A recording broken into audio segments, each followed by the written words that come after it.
Jamaica calls itself a nation of happy days and vivid nights, but it also has a darker reputation as a notorious hotspot for child sex abuse.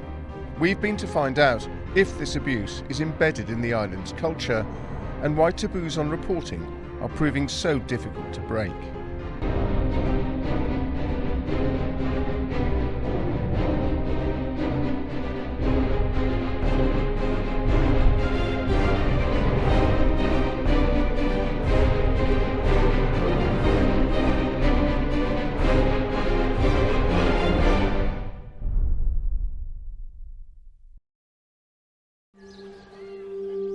Jamaica likes to portray itself as a tropical paradise, its sunshine and laid-back atmosphere attracting millions of tourists every year.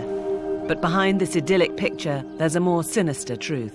This is a nation where child sex abuse is endemic. 40% of our children say that forced sex was their first initiation into sexual contact.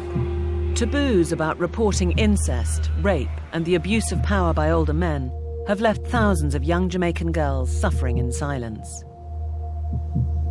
Since the OCR began... Earlier this year, the government launched an awareness campaign to encourage victims to come forward. Break the silence. Break the silence. Break the silence. But some fear that child sex abuse is embedded in Jamaican culture. Physical abuse, mental... In the company of a survivor, we've travelled the country to find out why.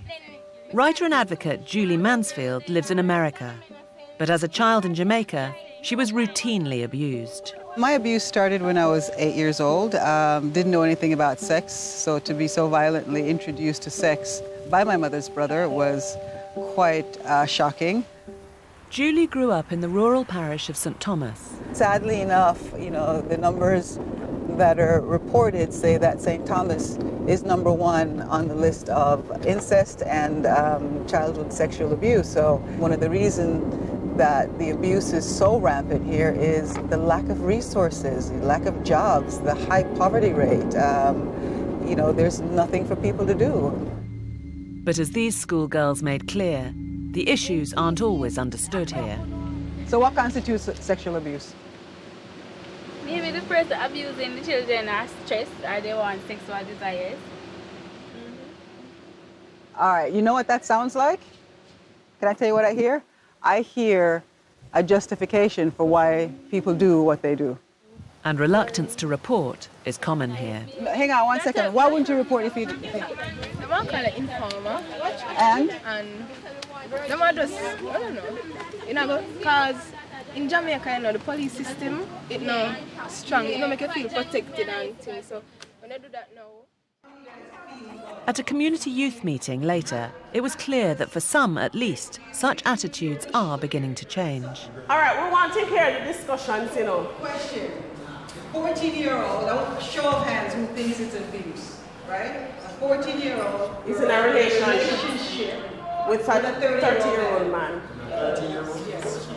That are affecting us. That they the problem here, though, is that poverty is driving sexual exploitation of teenage girls. Just last week I spoke to a gentleman and he says he knows of a young lady in Kingston. We our mother tell her, say, listen, if you catch man, as blunt as that, and if you catch man for her is to bring that money in to support the household with the mother.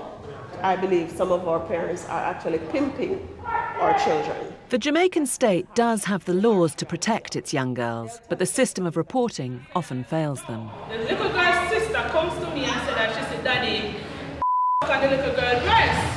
I said, wow. And then the little girl herself comes to me and confess. The first thing I did was to call the police station in 9 Mile. I was transferred to CDA downtown.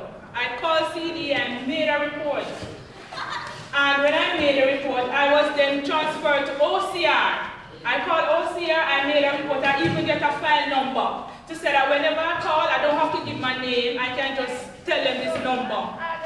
Months has passed, weeks has passed, I hear nothing. According to citizens' rights groups, the confused and slow reporting channels are an island-wide problem. Someone makes a complaint to the CDA, they say, oh, go to the OCR, and then when they go back to the CDA, oh, we've lost your witness statement 6 weeks later. 6 weeks later could have been 6 weeks of daily rape. The 4 state entities tasked with protecting children often don't work together cohesively. It's demonstrated that there's been a duplication of efforts at times. There's sometimes been limited coordination between the agencies. And the only thing that slips through the crack when you have limited coordination is children. Julie often returns to her birthplace in St. Thomas to face her past and gauge hope for the future. This was my childhood home. She still recalls the silence surrounding her abuse. It's that culture of everybody, mind your own business kind of culture. So you tell the walls, really. It's you on the walls. But state action here against child sex abuse is not apparent. You're having a Break the Silence campaign, and the #1 parish, we see no posters, we see no sign. Folks don't know that there is a campaign. I think someone living here isn't even on the government's radar. Everything is so centered on the urban core or in Kingston. When you look at places like this, you can see that it needs attention. All the main government bureaus are based in the capital, and the Child Development Agency has ultimate responsibility for the welfare of sexually abused children. I've been to the government and quite frankly, not impressed. I'm disillusioned that kids have no faith in the government and what they're doing. We should really push to do these investigations in a timely manner, because when the person like you spoke about do that report about a neighbor, somebody should be there at the same time, and that's what we want to do. But it can't be done for all the cases. We want to increase the percentage of cases. I guess it's a resource issue as well, Hopefully, from your mouth to God's ears, these kids will start to talk. A further concern is that the state fails to take action in a sustained way. Yeah, you look at all these numbers of kids who are being brutalized, and there's a reaction to it. But then the flare dies, and everything seems to go back to business as usual. For us, these matters and cases are everyday, daily. I think we need additional resources in terms of the technical support. And it is in terms of psychosocial support, mental health support for the children, because we do know that traumatic events adversely affect the children. The state offers limited short-term counselling, so on her regular trips back to rural areas, Julie helps fill the gap. Knowing what you know now, you've been through it, what would you change? Siobhan was raped at 13, and it still haunts her 8 years later. I just stopped fighting. Not because I didn't want this. This was my first sexual experience, so this is how I lost my virginity. And I remember it being the most painful experience of my life. I remember it clearly. I remember this person just treating me as if I was garbage, like I was an animal. And he had his time. He had the time of his life. They say, oh, it's just a little sex. It's just a little sex, get over it. They don't realize the emotional impact it has. You own no responsibility in any of that. None. It's okay.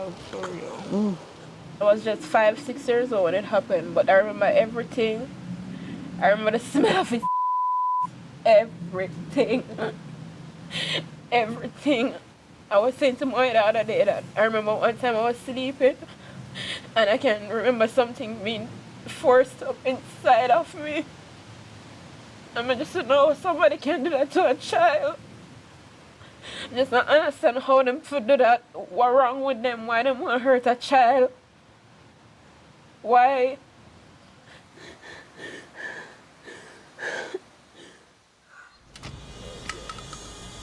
The particular vulnerability of children under 10 is an island-wide concern for the state's protection agencies. You would have had 4-year-old being admitted for syphilis and gonorrhea. Children, very young toddlers, are now being attacked by predators who think that they want to exploit these children to perform oral sex on them.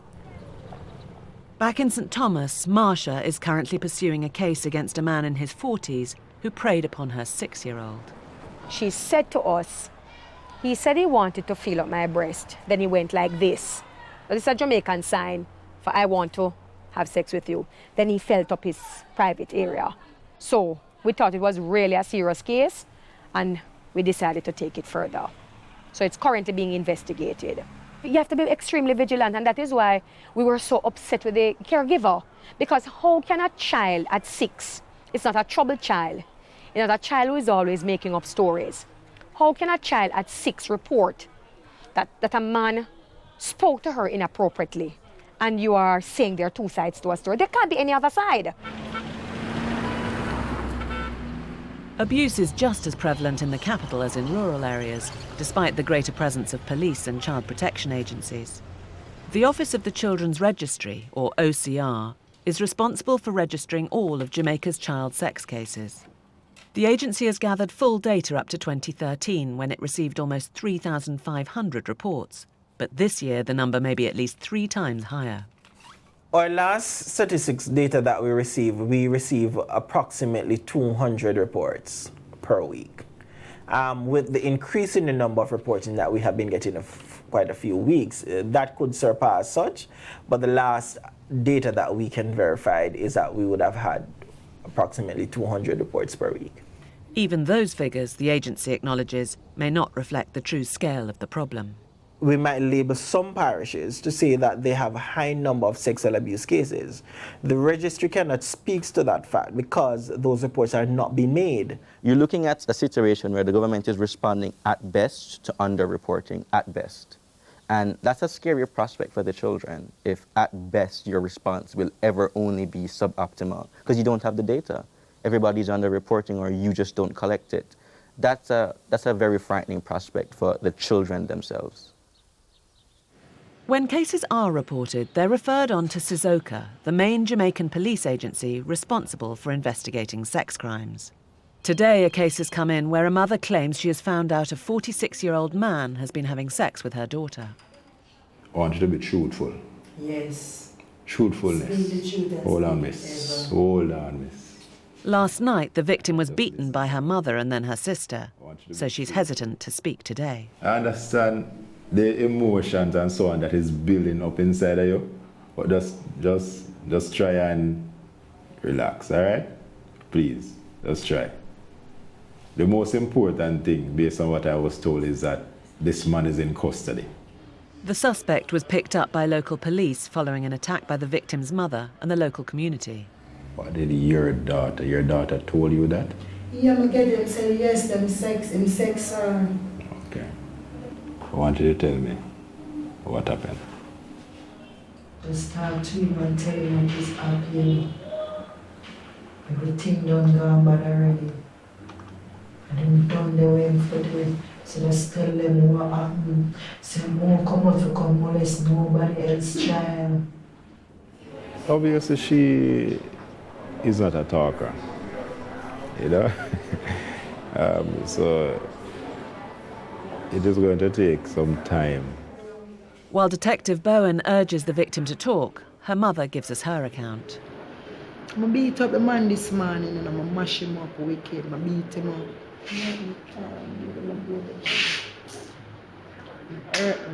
Hurt me. This big man is a big man, is molesting her, having sex with her. He's 46 years old. I'm her father and her mother. Everything. How many children? 7 of them. 5 girls and 2 boys. Meanwhile, Detective Bowen has some further thoughts on the case. It seems as if she was just following friends. It seems as if her other 2 friends, which we will be pursuing to interview, it seems as if they are the one who are more, should I say, sexually active in a sense. And she's just the little one that they are trying, as what we would say in Jamaica, a try for broke out.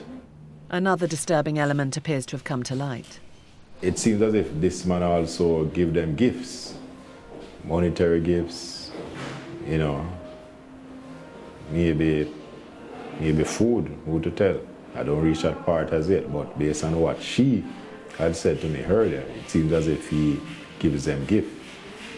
And, you know, that draw them to him. For today, the questions are over and the victim can go home. The charges will be sexual intercourse with persons under 16 and sexual grooming. Rochelle is from inner city Kingston. She's also been through the system at Sizoka, as she gave birth at 14 and the father was 26. The law clearly states that sex with a minor under the age of 16 is illegal and carries harsh penalties. This is my sister, and he's my nephew. Rochelle's sister and her mum were also under 16 when they got pregnant. I'm pregnant when I was 15, I have my first baby at 16. In Jamaica, many young girls who've been sexually abused don't identify themselves as victims. How old were you when you had your first boyfriend, Rochelle? I was 12 years old. Didn't want to have sex so early. That was when I was first have sex. I was still in primary school, still in 6th grade at the time. In Kingston's tight-knit communities, people rarely report to the police or even tell parents that older men are having sex with their daughters. Local resident Corey and his friend, who does not want his identity revealed, say people are cautious of reprisals for being thought to be police informers. But you gotta be careful because you don't want to start a conflict between you and them. And the you will parents try too. to be a good Samaritan and then you end up being the villain. Just be try telling them, say, it's not right, they're not ready. Then words go come to you, get you agitated. And get you involved in it. You understand? Because the of what you parents said. come, they tell the parents a story. The parents not coming to you peacefully and ask what went down and what just went come, They just come leave my pitney alone. Explain, so it end up in a war. Somebody probably died, run away, dead. She feels it's okay. We have a community that says they knew. You have a law that says you have a duty to report. Let's make the law fair, not the reprisals. It's usual in Jamaica for men to financially support their girlfriends. So for some men, a young girl is a cheaper prospect than a woman of their own age. Some man might have it that way, say cheap, because in the mosque, you look a girl $5,000, you can get her $500. So to inner female brains, him probably have things say, yeah, it's cheaper, you know. But we think it's wrong, you know. Excuse my words, but we think it wrong. Rochelle is no longer sleeping with her baby's father, but they are still in contact. How come they never prosecuted your boyfriend, baby daddy? They never did. No, they never did. Did you tell them who he was? Yes, I do. Are you pleased they didn't? Say, yeah, because the thing that's traveling up and down to and from our court will be stressing because you have to stand up in front of a lot of people to talk. And Jamaica's child advocate has a state mandate to protect the rights of all children, but she awaits a live link system that would make speaking in court less intimidating for minors. We still do it the old-fashioned way, where the child goes into the witness box and the prisoner is in the dock in the same courtroom and the child has to give that testimony. And what's the youngest age? Well, speaking from personal experience, I certainly have prosecuted a sexual offence matter in which my complainant was 4 years old. And even when perpetrators are brought to court, warped perceptions can prevent convictions. The jurors will tell you after the case that they believe you. They believe the child that, yes, the man had sexual intercourse with her repeatedly. They understand that it's wrong, but there are two things that bother them. One, he didn't kill her, so that's great. And secondly, she perhaps invited it. It's not just the judicial system and ignorance that fail young girls in Jamaica, but also the harsh economic climate. Unemployment scene definitely is a limiting of the options, particularly for girls, right? For females, right? They have it worse than the boys, undoubtedly, right? So their choices, therefore, are restricted, you will get some of the young girls getting into prostitution for very low sums of money. Horace Levy is widely respected in the toughest areas of Kingston, where mistrust of the state compounds child sex abuse. One of our problems here in Jamaica, this not wanting to inform, not wanting to tell, because in fact, in many ways, the police and the state are the enemy. Though rather than officially report child sex abuse, communities often prefer to take matters into their own hands. Should somebody else inform on this person? Better you don't tell the police. Or So she tell the police, or tell you. We, and she tell us that she never give you, you're going to broke you, you're going to shot you. You see? But if you tell the police, the man can run and hide. Only for time I see that happen. What, they tell the police and what? The man can hide. When the man do them things, they still to my little sister. They hold him, pick out him eyelash, pick out him toenail, cut out him tongue. Boy, you're a tough peel man, out the you skin are. and fine. You're a tough man. Yeah, because madness that. But some Jamaicans believe it is really the parents who are failing their children. You have to have a bond with your children. That means when your children getting molested, them know to come to parents and tell parents. But if you don't have a bond with your child, when nothing reaching your child not going to come to you because all the while you're not going to tell them so them is telling and shoot and them something there. So you have to have a bond with your child for your child can come to you and tell you any little thing. Yeah, man. Thank you very much. All right. And Carrie Ann, I have to give you a hug. Back in St Thomas, Julie's helping a 16-year-old to find the courage to tell her mum a disturbing secret. We've disguised her voice to protect her identity. And what does he do with your panty when you give it to him? In his mouth. Oh, dear God. She's being sexually harassed by her mum's live-in boyfriend. Said to me that I should give him my penny. I know that it was something to say, you need it. So I was saying, no, I cannot do that. And he said, it's like trying to force me to do it. And everything, saying that, I know that he always picks up for me with everything with my mom, so I should do it. And I was there sitting there and I wanted to cry, and he just forced me to give it to him. You don't think you can tell your mom? No, I don't think so.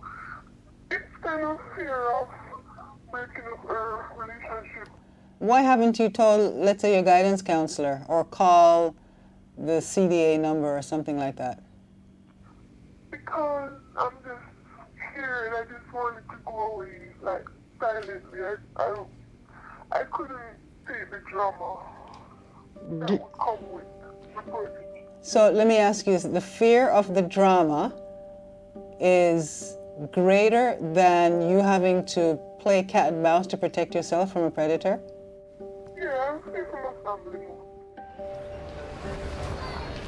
Sadly, poverty and cultural attitudes do leave Jamaica's young girls vulnerable. But ultimately, men are taking advantage of this. These men prey on young girls because it's a power thing, it's a power dynamic, it's a power relationship. I can control you. That plus the entitlement, plus how we view women and kids in this country.